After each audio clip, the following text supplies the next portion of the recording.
Oi, gente. Espero que estejamos bem, todos nós, né? Pensamento positivo, com bastante fé, não deixando a peteca cair aí, tomando os nossos cuidados e aguardando que isso também vai passar, né? Como nos deixou aí o nosso querido Chico, tá? Então vamos continuar aqui com muita alegria nos nossos corações, aproveitando esses minutos aí para levar o nosso pensamento a essa doutrina maravilhosa que tanto suporte dá para a nossa vida. Então vamos estudar o capítulo 14, Elucidações de Clarencio. A gente continua, lembra a pedagogia, né? A pedagogia de Clarencio, a didática de Clarencio, que foi juntar duas pessoas. No capítulo anterior nós vimos o atendimento. André, né? Só observa. Eu me lembro até muito interessante que no livro é descrito que ele fica meio assim, né? Com a reação do Clarencio conversando com a senhora. No filme eles fantasiam bem isso e colocam, o André vai até sentando assim mais afastadinho, que ele fica preocupado, né? Mas tudo dá certo, né? Então, nesse capítulo se enfatiza o valor inestimável da atividade profissional quando exercida na intenção de servir ao Senhor da vida. Quer dizer, todas as profissões são dignificantes, das mais simples às que dependem de maior, né, trabalho, maior conhecimento e maior responsabilidade. Todas elas tem que ter uma base em comum. A base em comum é ser exercida com amor e devotamento, tá? Então isso vai ser bastante enfatizado neste capítulo. Diante da energia serena, é tão interessante, né, que a gente vê muito isso nos instrutores de todos os livros do André Luiz. Eles sempre são firmes, né, seguros nas suas colocações. Isso me lembra um pouquinho o Cristo, né? O Cristo era objetivo, ele era firme nas suas decisões, nas suas colocações, mas amoroso, sereno e terno. Claro que não querendo comparar aí um instrutor de André Luiz, que ainda tem um caminho evolutivo, que ainda está em aprendizado, que ainda está em desenvolvimento com o Cristo. Eu não estou comparando, mas estou vendo uma similaridade nesse tratamento, né? Em mostrar esse tipo de atitude na hora de nos ensinar e de nos passar os seus conhecimentos.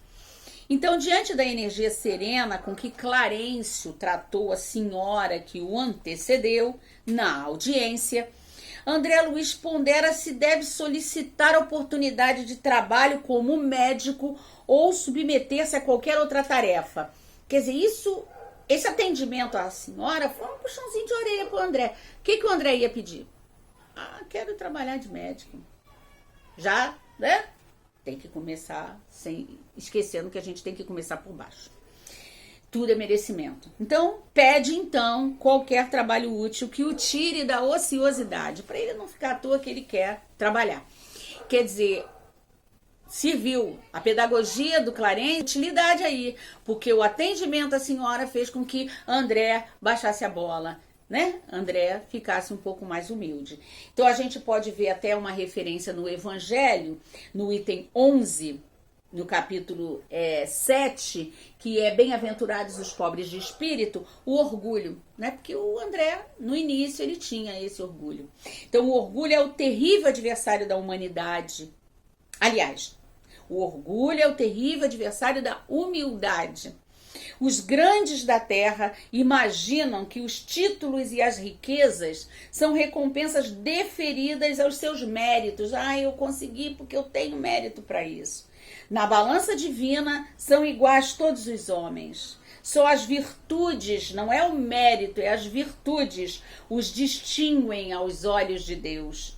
Em nada os modificam os vossos títulos e os vossos nomes. Já tínhamos visto isso, né? Não são os títulos acadêmicos que vão fazer com que você suba na escala evolutiva, tá?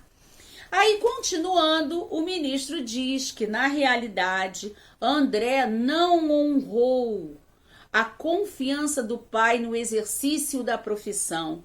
Viveu cercado de facilidades e cometeu abusos quando moço e sadio. A gente sabe, né? Todas as profissões são honrosas. Agora a gente passando então por essa pandemia que estamos passando, a gente fica pensando, até quando a gente faz o culto do Evangelho no lar, todos os dias a gente sempre procura envolver os profissionais de saúde, desde o mais simples até os mais, né, com maior responsabilidade dentro do atendimento. A gente pede a Deus que os fortaleça, porque é uma profissão maravilhosa, é uma profissão linda, linda, né? Você curar, você trazer alento, trazer alívio às dores do próximo, isso é maravilhoso. Então, aqui diz que André viveu cercado de facilidades. Então a gente também, eu acho necessário a gente também fazer um ponto aí. O André nasceu em berço, uma situação financeira boa, né? Então é dito mesmo no livro que ele nunca procurou, nunca precisou saber o preço de um livro, que ele pôde estudar tranquilamente, que assim que ele terminou a faculdade, né, ele pôde abrir o seu consultório, porque a família tinha estrutura para propiciar isso para ele. Gente, deixando bem claro, isso não é demérito. É claro, e nem se tem culpa de, nasci num berço abastado, tive facilidades na vida. Isso não é demérito para ninguém. Ninguém pode ser penalizado por causa disso. Agora, podemos ter responsabilidade, sim, pelo uso que nós vamos fazer dessas facilidades. Então, eu consegui me formar em médico, nisso, professor, ou arquiteto, engenheiro, tal, com facilidade. Mas eu vou dar o melhor de mim nessa profissão. Eu vou exercê-la com amor. Não é só porque eu não fiz sacrifício para consegui-la que eu vou, né, fazer dela pouco caso. Então, o erro do André foi ele não ter se esmerado mais, praticado uma medicina mais espiritual, mais amorosa, mais fraterna, e não por ele ter tido as facilidades da vida, tá? E também não ter cometido abusos, que sabemos nós que o André, né, tinha um comportamento, às vezes, um tanto quanto destemperado. Então, toda profissão na terra é convite do alto para que o homem penetre os templos divinos.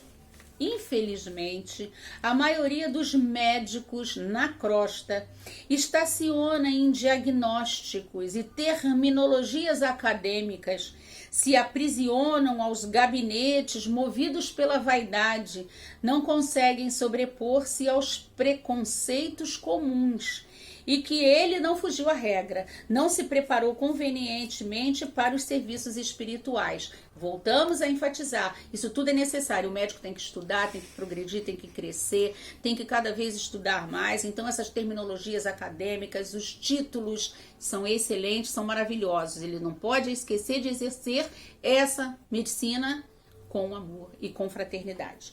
André Luiz submete-se a qualquer serviço, depois do que ele ouviu, né? Qualquer serviço.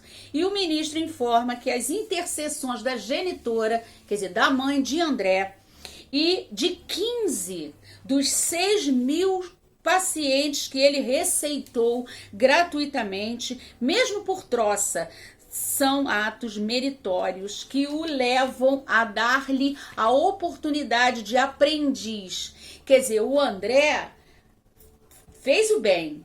Principalmente o filme deixa isso bem claro. Ele tinha uma atendente, tinha um casal que sempre o procurava, né? E ele atendia essas pessoas de forma descompromissada, de forma caridosa. Não atendia com muita boa vontade, não, mas atendia. Então, que isso fique de lição para nós. O bem que nós praticamos sempre vai se reverter em moeda de troca, em crédito para nós. E até aquele bem que ocasionalmente a gente propicie, sem ser uma intenção genuína, mas que pela nossa ação se vai repercutir em um bem para alguém, também é crédito para nós. Por que que a gente tem que levar sempre isso na nossa mente? Porque o contrário também é válido. Todo mal que eu fizer, ou voluntária ou involuntariamente a alguém, Mesmo que eu não tenha a intenção de fazê-lo, mas uma atitude minha tenha propiciado isso, eu também tenho responsabilidade, certo? Então, o ministro conclui sorrindo. O André aprenderá lições novas em nosso lar, através do trabalho que ele estava ali se oferecendo. E depois de experiências úteis, cooperará eficientemente conosco, preparando-se para o futuro infinito. Então a gente vê aqui uma premonição que a gente sabe que, né? Isso tudo faz parte, estava tudo escrito, o André já prometia, o André já mostrava, né, o futuro promissor que ele ia ter perante ali os trabalhos, o compromisso dele perante aquilo tudo que acontecia ali na colônia, e depois também para ser o nosso repórter do além, trazer todas essas informações para nós. Nós temos também como referência o Evangelho também, o capítulo 15, tópico 7, a caridade, né? A caridade está ao alcance de toda a gente. Todos nós podemos fazer a caridade. Olha, vamos olhar lá, caridade material, caridade espiritual. Não podemos fazer a caridade material porque não temos recursos, mas temos a caridade espiritual, a caridade moral, a caridade do coração, do pensamento, da oração. Então, do ignorante como do sábio, do rico como do pobre, e independe de qualquer crença particular. A gente vê isso, tantas pessoas que não comungam a mesma fé que os outros, e isso não é impedimento para você estar procurando sempre fazer o bem e amenizar as dores do seu semelhante. Faz mais. Define a verdadeira caridade, mostra não só na beneficência, como também no conjunto de todas as qualidades do coração, na bondade e na benevolência para com o próximo. Tá, gente? Então, a caridade, ela pode ser feita por ações, ela pode ser feita pelo pensamento. Você pode estar caidinho na cama doentinho, mas você pode estar fazendo a caridade através de estar vibrando com bons pensamentos, pensamentos de conforto, de força, de fé, de equilíbrio, de esperança ao planeta, aos seus semelhantes. Então, todos nós podemos estar sempre colaborando na manutenção fluídica da nossa cidade, do nosso bairro, do nosso país e do nosso planeta. E para concluir, nós também temos aqui no Livro dos Espíritos, que é o nosso, né, Livro dos Espíritos e o Evangelho, sempre a gente encontra referências para nos amparar aqui nos estudos das obras do André. A pergunta 630, como se pode distinguir o bem do mal? A gente, às vezes, né, pode fazer o ouvido de mercador, né, assim, fingir que não tá ouvindo, mas a gente sabe quando tomou uma atitude correta, a gente sabe quando pisou na bola, quando deixou de fazer alguma coisa. Então, o bem é tudo que é conforme a lei de Deus. Assim, fazer o bem é proceder de acordo com a lei de Deus. A tia Zezé, uma pessoa maravilhosa lá do Humildade e Amor, ela costuma dizer assim, né, numa situação em que a gente estiver passando, a gente que pense assim, como Jesus agiria nessa situação? Aí eu já até falei para ela assim, tia, a gente não pode se comparar com Jesus. Ela, claro, de forma metafórica, com uma distância muito grande, mas como Jesus provavelmente agiria nessa forma? Então a gente tem que tentar agir da melhor maneira que se aproxime da forma como que a gente sabe que Jesus agiria naquela forma. Então a gente sabe diferenciar tranquilamente o bem do mal. É que a gente ainda, na nossa indisciplina, né, a gente ainda se deixa enganar, tá? Finge que foi enganado. Obrigada, gente. Uma excelente semana para vocês. Já concluímos o capítulo 14.